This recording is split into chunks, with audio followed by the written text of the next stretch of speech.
सबसे बड़ा प्रॉब्लम क्या है कि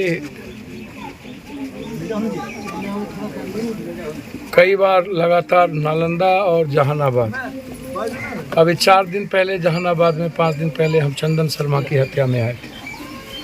फिर आज ही जहानाबाद में एक मर्डर फिरोज की हत्या में हम आए,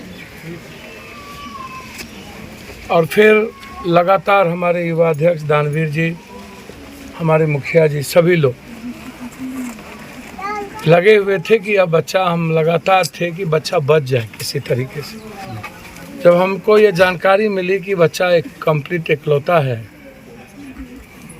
तो हमेशा ईश्वर से प्रार्थना रही कि बच्चा बच जाए।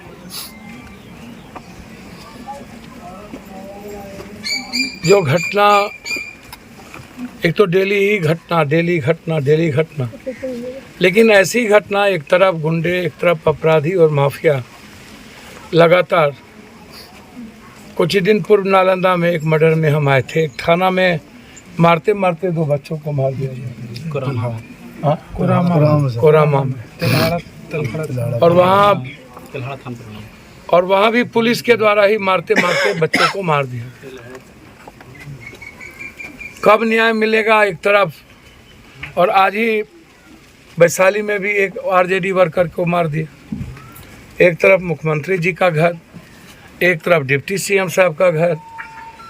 आखिर ये सभी नेता हमेशा आम आदमी के लिए कोई काम क्यों नहीं करता?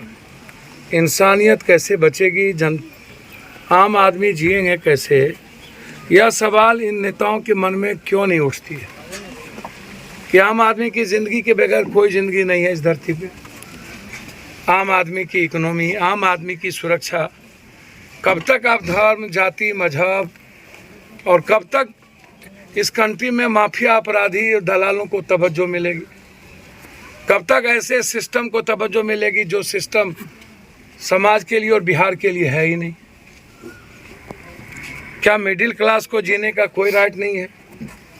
क्या आम आदमी, गरीब, किसान या ऐसे समाज को जीने का, जो 84 करोड़ समाज 10 किलो अनाज पर जिंदा है, और 92% लोग हिंदुस्तान के 6,000 रुपया पर कैपिटा इनकम पर जिंदा है, जिसकी ज़िंदगी कुत्ते से भी, जानवर से भी बदतर है?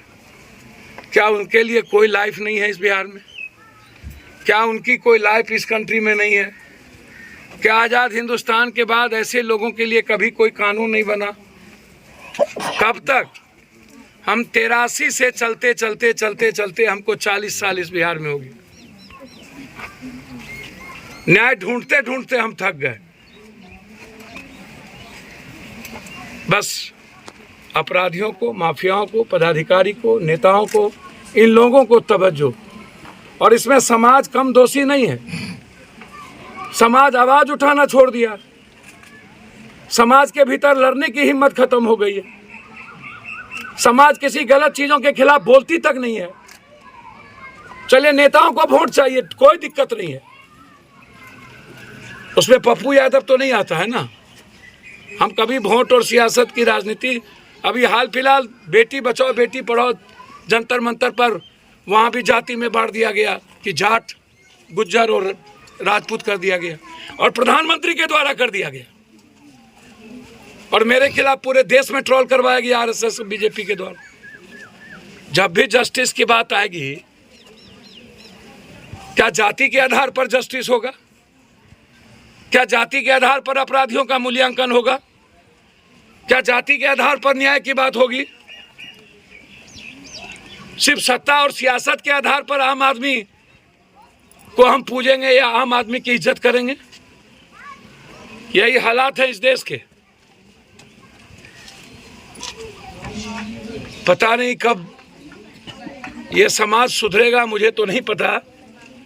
इस परिवार को हमारे पार्टी, हमारे नेता के तरफ से, जन अधिकार पार्टी नालंदा और युवा अध्यक्ष जी के तरफ से 50,000 रुपया तत्काल उस बच्ची को, जिसके हस्बैंड जो नहीं रहे, और उनकी बेटी की शादी में, तीनों बेटी की शादी में जब शादी लगेगा तो 50,000 रुपया मेरे तरफ से उनकी मदद हो।